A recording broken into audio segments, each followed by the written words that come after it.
o que você não leu na Bíblia. Vem comigo que eu vou te mostrar. Gente, vamos estudar comigo o livro de Tito? E vamos ver o que fala esse livro tão pequenininho que fica entre o livro de 2 Timóteo e de Filemão. Eu garanto para você que a sua visão vai se abrir, o seu entendimento vai se abrir e o Senhor vai te dar discernimento dessa palavra. Vamos lá? São 3 capítulos, mas valiosos. São capítulos que vão mudar, que pode mudar a sua vida. Se você é nova criatura, vai penetrar como uma flecha no seu coração e abrir um espaço tão grande de entendimento, conhecimento, que você não vai ser mais a mesma pessoa. E você não vai olhar para lideranças da mesma forma. Não vai olhar para você da mesma forma. Vem comigo. No capítulo 1 fala assim: Paulo, servo de Deus e apóstolo de Jesus Cristo, para promover a fé que é dos eleitos de Deus e o pleno conhecimento da verdade, segundo a piedade, na esperança da vida eterna, que o Deus que não pode mentir prometeu antes dos tempos eternos. E em tempos devidos manifestou a sua palavra mediante a pregação que me foi confiada, por mandato de Deus, nosso Salvador. A Tito, verdadeiro filho, segundo a fé comum, graça e paz da parte de Deus Pai e de Cristo Jesus, nosso Salvador. Gente, olha a abertura desse livro, quão profundo é. Nesse livro você vai ver a respeito, você vai ouvir, você vai entender a respeito dos deveres e qualificações dos ministros, que são profetas, missionários, pastores, pessoas que estão em uma posição de muita autoridade, de conhecimento, pelo menos deveria ser de conhecimento, muita autoridade, e que também deveria ter muita sabedoria, porque esse livro é uma revelação clara de como você deve proceder na sua vida, sendo uma liderança ou não. Entender o seu papel como pessoa. E muitas das vezes a gente lê e a gente não entende o papel da gente como pessoa, que somos. Seres humanos, imperfeitos, que buscam na presença de Deus, não uma perfeição, mas estar próximo a algo parecido, uma perfeição. Porque perfeito é só Jesus. Então, vamos lá para os deveres. Deveres e qualificações dos ministros. Por esta causa te deixei em Creta, para que pusesses em ordem as coisas restantes bem, como em cada cidade constituísse presbíteros, conforme te prescrevi. Alguém que seja irrepreensível, marido de uma só mulher, que tenha filhos crentes, que não são acusados de dissolução, nem são insubordinados. Porque é indispensável que o bispo seja irrepreensível, como despenseiro de Deus, não arrogante, não irascível, não dado ao vinho, nem violento, nem cobiçoso de torpe ganância. Antes, hospitaleiro, amigo do bem, sóbrio, justo, piedoso, que tenha domínio de si. Apegado à palavra fiel, que é segundo a doutrina, de modo que tenha poder tanto para exortar pelo reto ensino, como para convencer os que o contradizem. Gente, quão clareza tem essa palavra? E o que eu quero trazer para vocês? A gente vai começar aqui, a gente vai ler essa primeira parte do capítulo 1 né?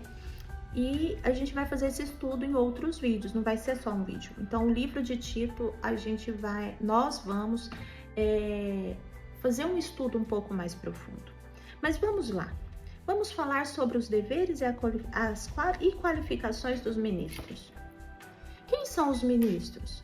São bispos, são apóstolos, são pastores, somos nós. Porque quando nós estamos diante do Senhor, na comunhão do Senhor, nós somos embaixadores da palavra. Nós, pelo menos, deveríamos ser. Só que a maioria das pessoas não entendem isso, não se colocam nesse foco. E o que acontece? As coisas desandam. Então, vocês veem muitas igrejas abarrotadas de gente, mas o Espírito Santo não flui. Muitos profetas que as profecias não se cumprem.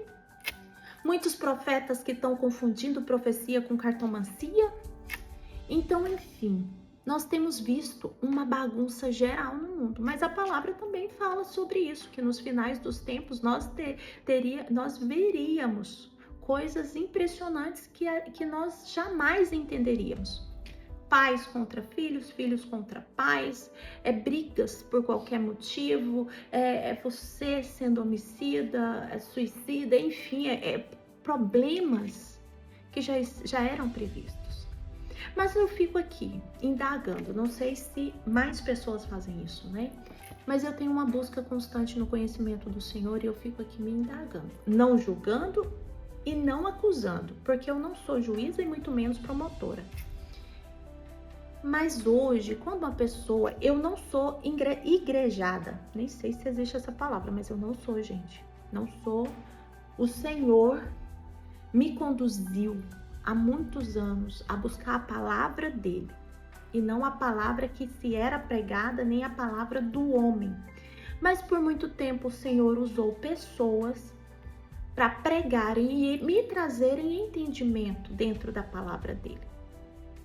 Por fim, hoje eu busco ao Senhor na minha casa, com a minha família, com os meus filhos, o meu esposo. Nós buscamos e nós entregamos nossa vida ao Senhor por completo.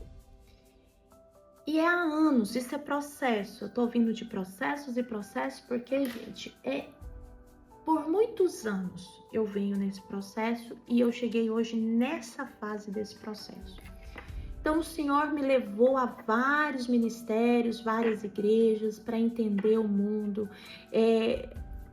várias religiões também. Então, assim, o Senhor me trouxe um entendimento um pouco mais amplo.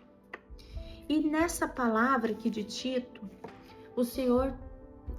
Gente, eu tive uma abertura tão grande porque eu ficava indagando o Senhor tanta coisa. E eu acredito que você aí do outro lado também faz isso.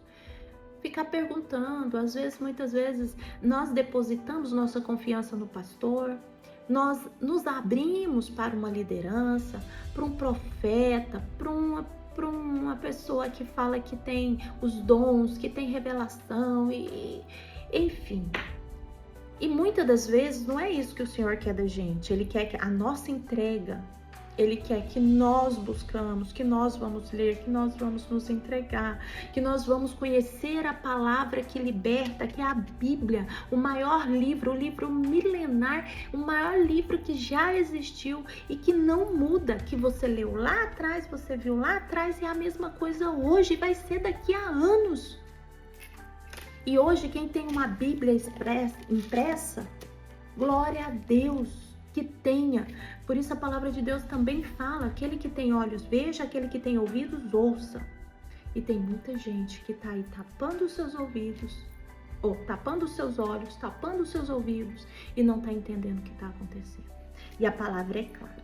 Então eu quero trazer uma luz aqui dentro dessa palavra quando fala desses deveres e qualificações de ministros. E quando eu falo de ministros, eu tô falando de todo mundo, não só dos cargos que existem, mas de todas as pessoas, porque nós somos embaixadores de Cristo. Quando estamos em Cristo, fazendo a vontade de Cristo, é o mínimo que nós devemos ser, embaixadores. Onde a gente chega, a luz vai embora.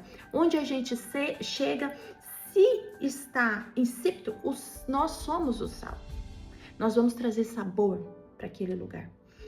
E aqui fala: por esta causa te deixei em Creta, para que pusesses em ordem as coisas restantes, bem como em cada cidade constituísse presbíteros, conforme te prescrevi. Alguém que seja irrepreensível, marido de uma só mulher, e é o que a gente não tem visto. Hoje é tão difícil você aceitar uma oração, às vezes, de uma liderança, porque eu aprendi que os frutos, os testemunhos, eles falam muito mais alto que a própria palavra proferida. Porque cada pessoa lê de um jeito e tem um entendimento, mas quando você lê, você tem entendimento, você tem testemunho. E o seu testemunho fala muito mais do que se você estivesse atormentando uma pessoa para alguma coisa que ela não queira. Lembra que ela tem livre-arbítrio. Se ela falou uma, duas que não quer, não atente àquela pessoa.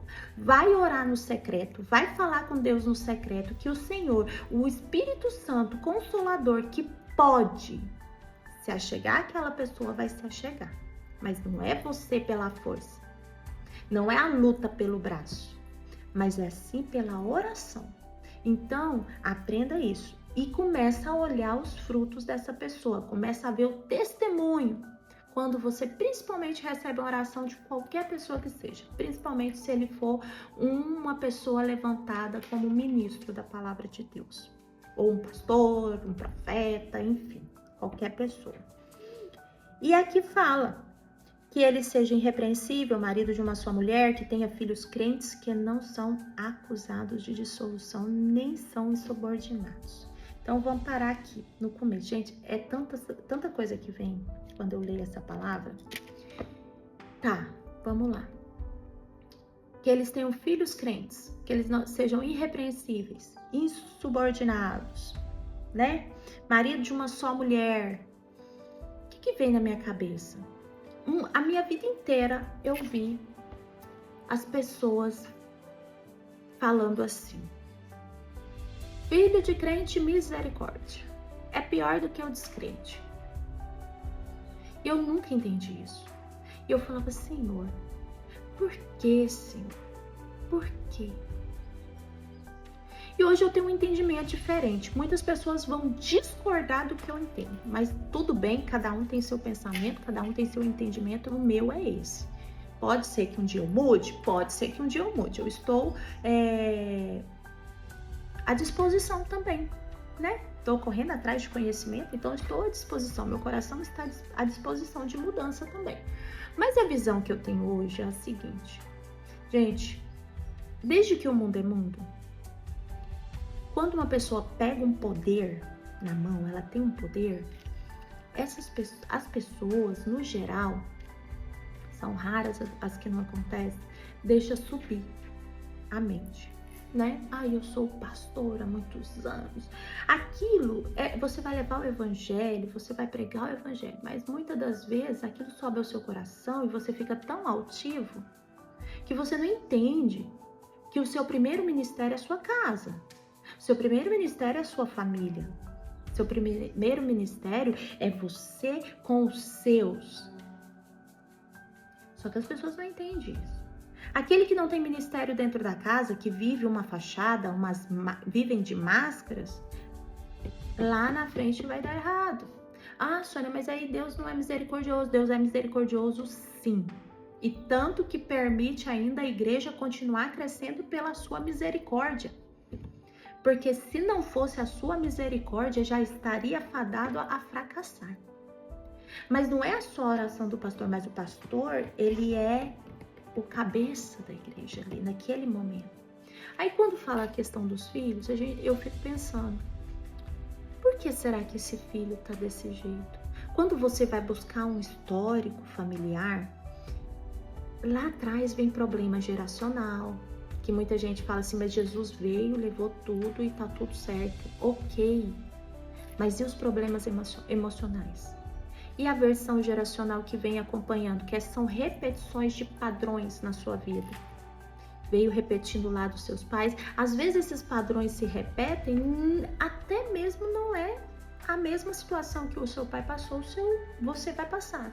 Mas coisas muito semelhantes, muito parecidas, que no fritar dos ovos, quando você vê o final, é a mesma coisa. Só mudou o lugar, mudou às vezes as pessoas, é só isso que muda. Mas aquilo vem sendo passado. E as pessoas não entendem sobre isso. É muito triste. É muito triste. Por quê? Porque você tá machucado, você não se curou, você vai machucar os seus filhos, você vai machucar sua esposa já tem outra origem, olha o tanto que é complexo. Sua esposa já tem uma origem, ela já vem machucada, com problemas também. E vocês dois juntos vão machucar os filhos. Às vezes, o membro da igreja é mais importante do que a sua casa, e isso tá errado. Primeiro a sua casa, depois a igreja. Sabe por quê? Porque o seu primeiro ministério é aqui. Se você é bem aqui com os seus, porque os nossos é o que machuca, é o que dói. O membro lá da igreja, a pessoa que te procura lá na igreja, ela não tem contato direto com você. Emocional, então, nem se fala. Você vai vê-la, orar por ela, ela vai embora. Os seus da sua casa, não.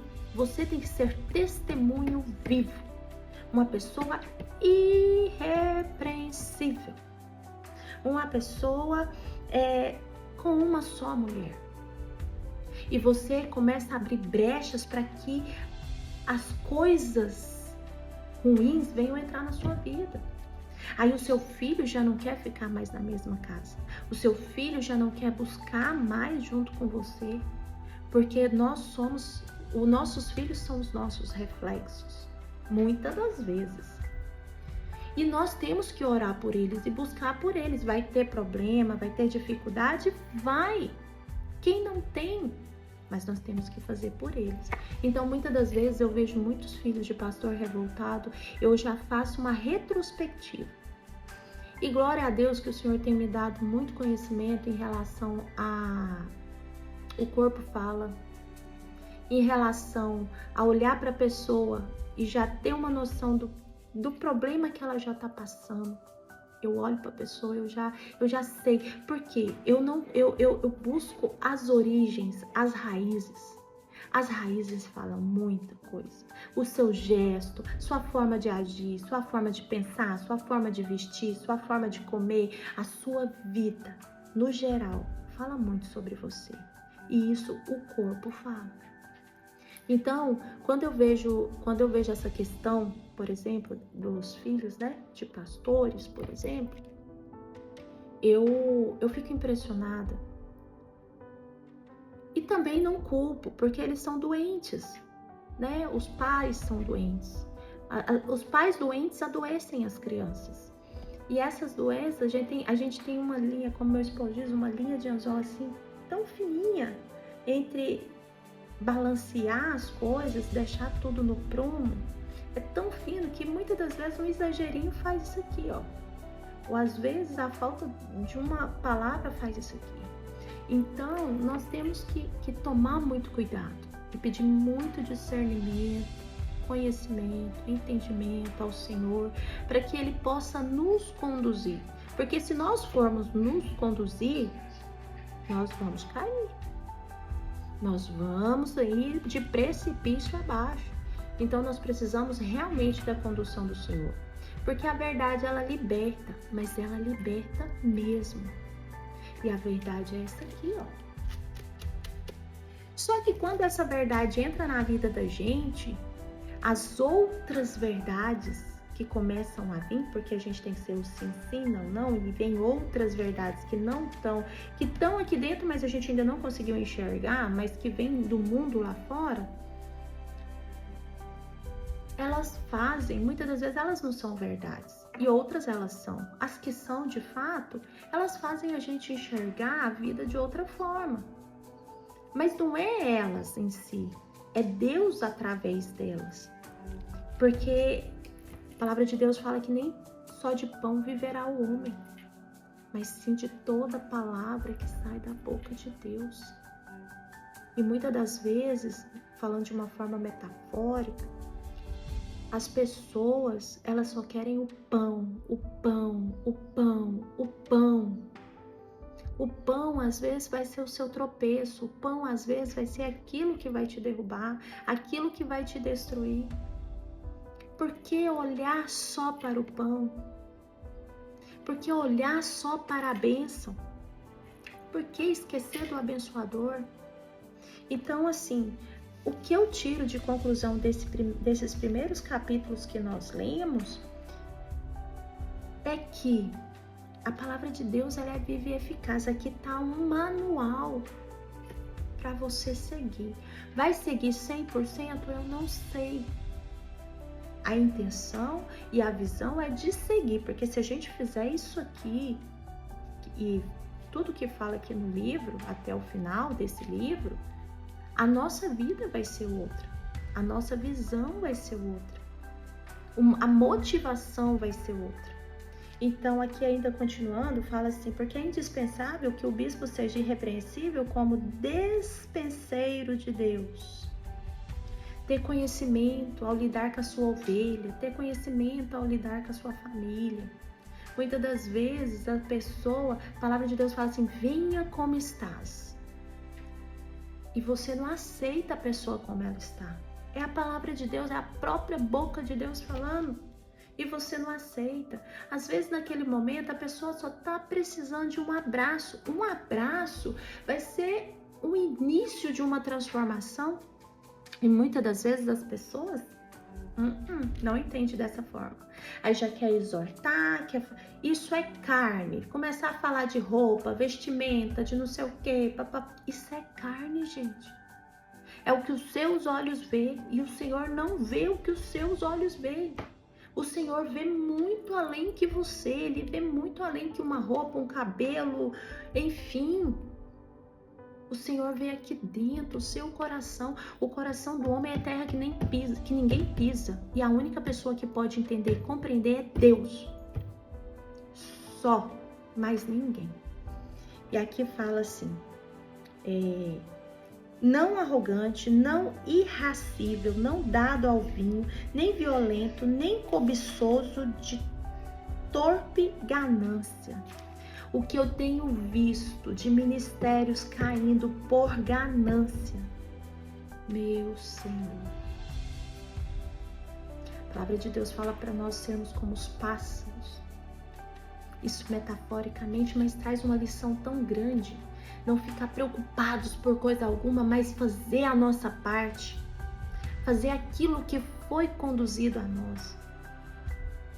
Aí as pessoas falam assim: não, você como pássaro, né? Que não sabe a hora que vai comer, que vai achar. E esperar cair do céu e não faz sua parte. Não vai correr atrás de um trabalho, não vai fazer alguma coisa. E quando tem um trabalho, não valoriza. Pede tanto a Deus a vida, sei lá, um trabalho e não valoriza, desmerece. Se não está sendo bom, vai procurar fazer algo que vai ser bom. Isso depende de você, não depende do seu patrão, não depende de ninguém. Você é luz onde você for, você é o sal que tempera aquele lugar. Problemas vamos ter, não vamos sair dele, mas nós temos que ter essa posição, esse entendimento.